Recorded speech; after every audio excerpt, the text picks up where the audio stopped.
Un cordial saludo. Un día más, con la gracia del Señor, proseguimos el comentario del Catecismo de nuestra Madre la Iglesia. El punto 1183 del Catecismo habla, en primer lugar, del tabernáculo. El tabernáculo, que nosotros también llamamos el sagrario debe estar situado dentro de las iglesias, en un lugar de los más dignos, con el mayor honor. La nobleza, la disposición y la seguridad del tabernáculo eucarístico deben favorecer la adoración del Señor realmente presente en el Santísimo Sacramento del altar. Tabernáculo o sagrario, que son los dos nombres que damos pues a ese lugar en el que reservamos a Jesucristo. La reserva eucarística es algo que la Iglesia fue creciendo en conciencia de ello con el paso de los años. Pues el Señor, cuando pronunció este es mi cuerpo, que se entrega por vosotros, pues estaba haciendo una afirmación de su presencia real, de la transustanciación, de esa presencia real de Cristo en la Eucaristía. La Iglesia recibió esa palabra, por supuesto que creyó en eso desde el primer momento, pero luego fue sacando las consecuencias de esa presencia de Cristo cada vez con más detalle. En un primer momento, pues no existe la figura del sagrario, en un primer momento. También es lógico, porque estamos hablando de que todavía ni siquiera existe un templo, sino que la Eucaristía es celebrada en las casas de los cristianos o en las catacumbas, y de una manera bastante precaria, ¿no?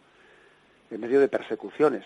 Y eso no permite el hecho de que haya un sagrario que esté pues claramente ubicado, etcétera, ¿no?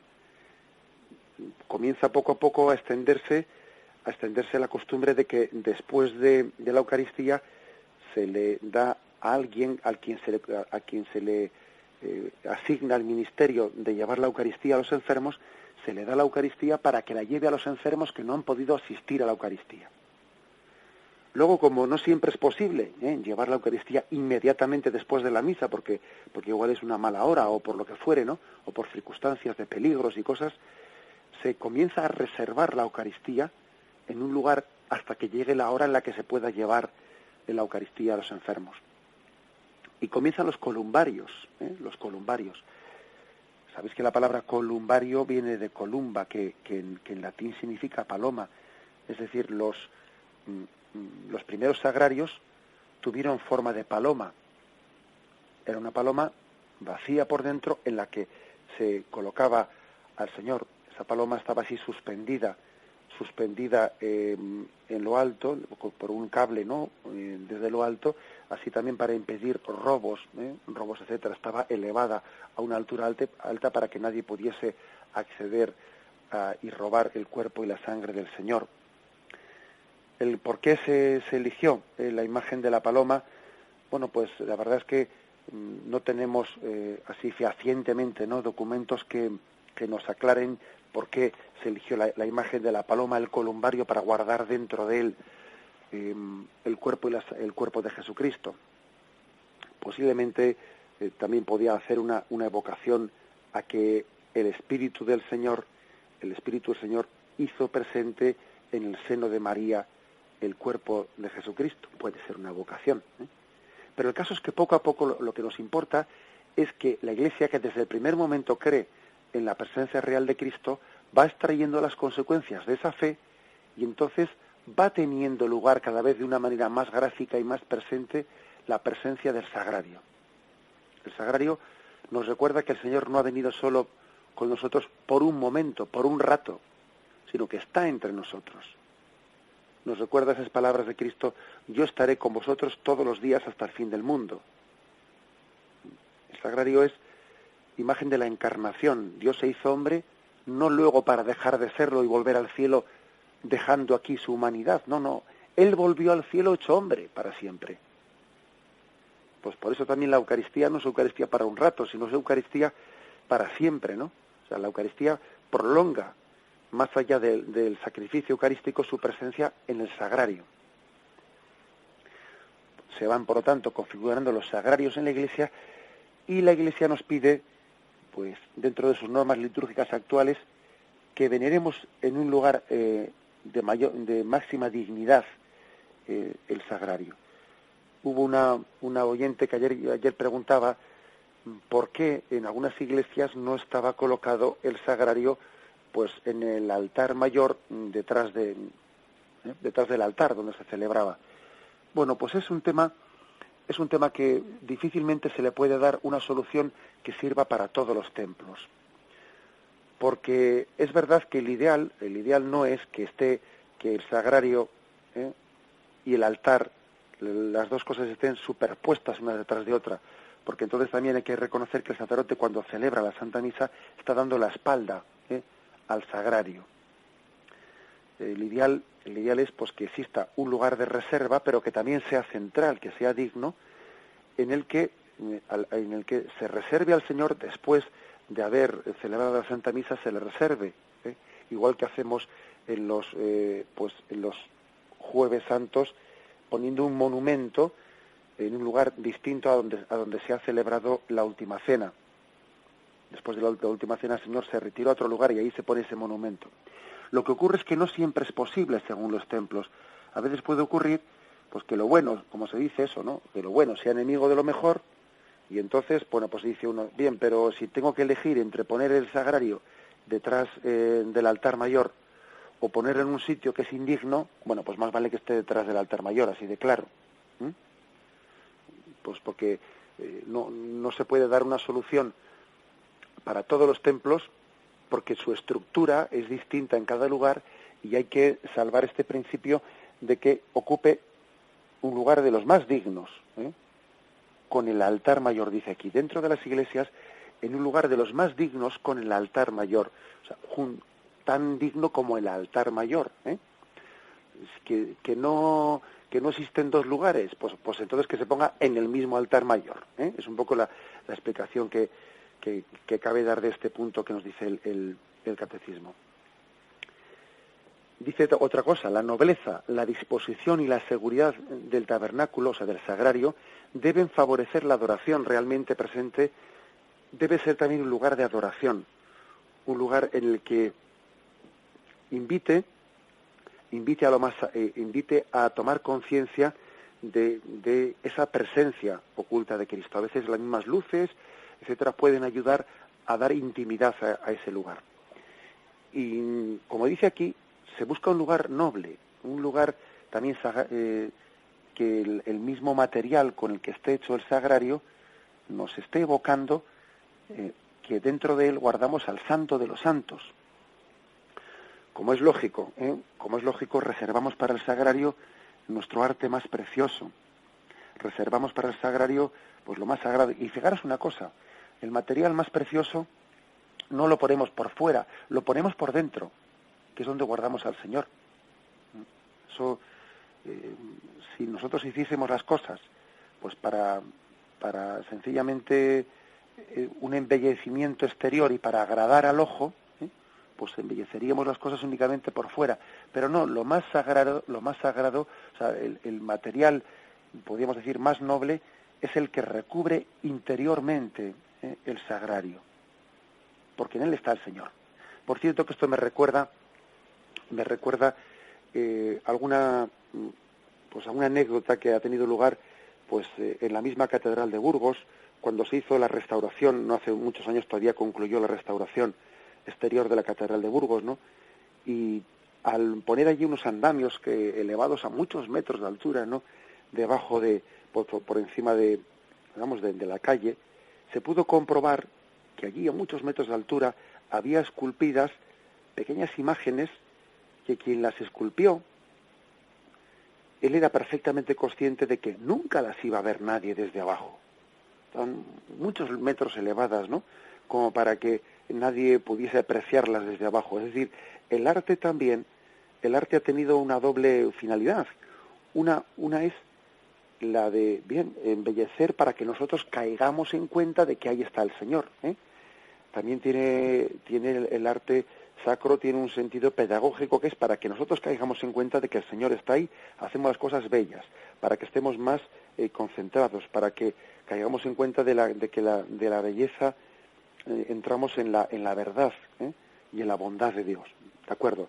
Pero también el arte tiene otro sentido que no solo es el pedagógico, sino que es también la finalidad de dar gloria a Dios. El amor quiere expresarse, como aquella mujer que fue pues a ungir los pies de Jesús con aquel óleo costoso, ¿no? Y algunos reprendieron, y Judas reprende, pero ¿por qué permites, no? ¿Por qué permites que esa mujer gaste ese dinero ungiendo con ese costoso perfume los pies de Jesús y los cabellos de Jesús? Y Jesús reprende a aquellos que no comprenden ese signo. Y Jesús alaba a aquella mujer que le está ungiendo con aquellos óleos y aquellos perfumes tan caros. Es decir, también el amor necesita expresarse. No permitamos pues el fácil comentario de que bueno, eso habría que dárselo a los pobres. Sí, eso ya lo dijo Judas. Mira tú por dónde. Ya lo dijo Judas. Lo digo con respecto a esos comentarios que escuchamos y que para qué se tienen pues un cáliz de oro. Bueno, pues vamos a ver. Yo es que estoy convencidísimo de que la pobreza del mundo no está motivada desde luego porque hayamos embellecido el sagrario y el cáliz donde vamos a consagrar a Jesucristo. Eso desde luego que no. La pobreza no está motivada en ello. Que si hubiese que hacer una opción entre tener un cáliz más costoso o tener un cáliz más pobre y poder dar de comer o poder ayudar a los pobres, había que elegir esto último. Sí, eso es verdad. Eso ya lo dice Juan Crisóstomo y eso es verdad. Pero es que esa dicotomía de tener que empobrecer el sagrario o el cáliz para ayudar a los pobres, es que, vamos a ver, en el 99% de los casos es ridícula esa dicotomía. Es ridícula. Es que es curioso que la gente se acuerde de los pobres cuando ve un cáliz de oro y no se acuerde de los pobres pues cuando está viendo las loterías, las máquinas de juegos y todos nuestros despilfarros absolutos. O sea, es una hipocresía, tan hipocresía como que fue precisamente pues las palabras que a un tal Judas, ¿no? A un tal Judas el mal espíritu le iba sugiriendo precisamente para provocarle una desafección, una falta de cariño, una falta de amor hacia Jesús, su Maestro. Bien, por lo tanto, el sagrario debemos de cuidarlo con cariño, como un lugar de adoración, un lugar en torno al cual hagamos un espacio de silencio, de adoración, que quien nos vea rezar en torno al sagrario se sienta llamado al silencio, al recogimiento. El punto 1183 añade una cosa más, dentro de este capítulo que habla del tabernáculo. El santo crisma, mirón, dice, cuya unción es signo sacramental del sello del don del Espíritu Santo, es tradicionalmente conservado y venerado en un lugar seguro del santuario. Se puede colocar junto a él el óleo de los catecúmenos y de los enfermos. O sea, es decir, que también se aconseja que tengan también un lugar sagrado para ser guardados pues los óleos santos, el óleo de los catecúmenos, el óleo de los enfermos y el crisma.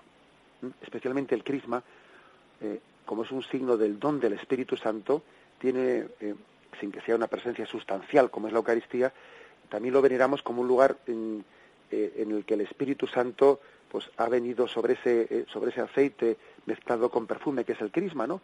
Y por eso se pide que conservemos esos santos óleos en un lugar destacado de la Iglesia. Quizás también de la sacristía. A veces en la sacristía suele haber otro sagrario en el que se guardan los óleos. A veces ese sagrario está fuera en la iglesia, bien, pero también debe ser un lugar conservado con devoción, aunque ante él no hagamos pues la genuflexión que hacemos ante el sagrario, ni tampoco la inclinación de cabeza que hacemos ante el altar. Indica aquí que el sagrario en el que se conserva la Eucaristía debe de ser seguro.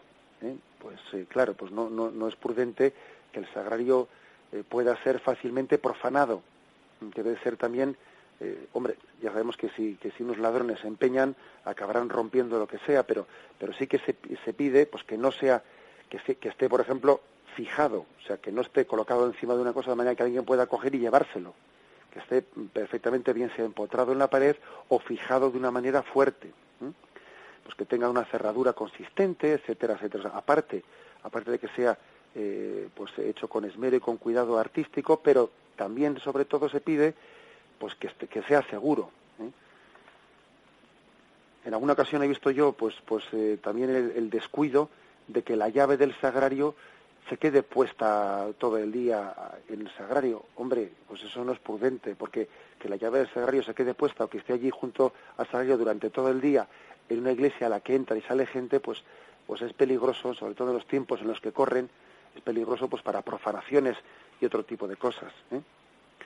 Debe de ser también pues cuidado, el sagrario debe ser cuidado. Fijaros que muchas veces la iglesia, en muchas parroquias se cierran las iglesias, que es una pena muy grande, que las iglesias estén cerradas fuera de la celebración de la misa, por miedo a las profanaciones.